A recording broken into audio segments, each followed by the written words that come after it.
de los derechos fundamentales que tiene mayor actualidad se refiere al derecho a la libertad de información, a la libertad de expresión, a la libertad de opinión y a la libertad de difusión del pensamiento.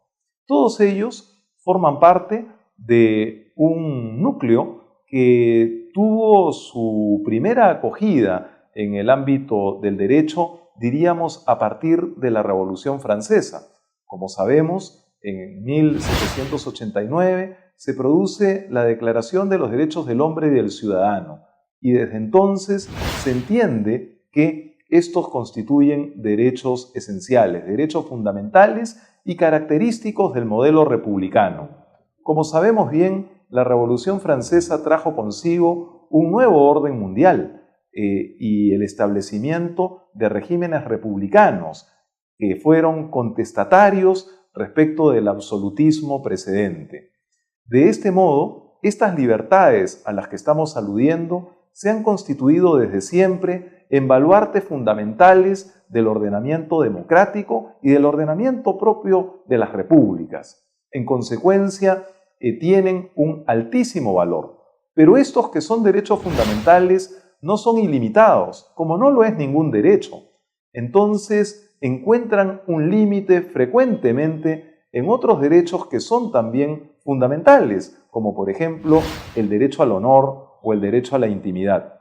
Muchas veces vemos cómo es que en los medios de comunicación, pero también en los tribunales, resultan enfrentados estos derechos. El derecho a la libertad de información frente al derecho a la intimidad, o el derecho a la libertad de expresión frente al derecho al honor. Y cuando se suscita esta pugna, esta tensión entre derechos fundamentales, ambos constitucionales, consagrados en la Constitución del Estado, ambos reconocidos en instrumentos internacionales, nos preguntamos entonces legítimamente cuál debe prevalecer.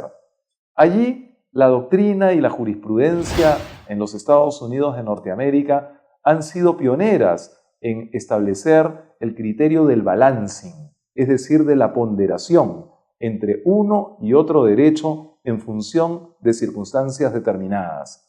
Ya desde 1986, el Tribunal Europeo de Derechos Humanos dio también una pauta en el sentido de dar una cierta prevalencia a las libertades de expresión y de información respecto del honor y la intimidad, sobre todo cuando se trata de figuras públicas y particularmente cuando estas figuras públicas tienen un rol en la vida política de un Estado.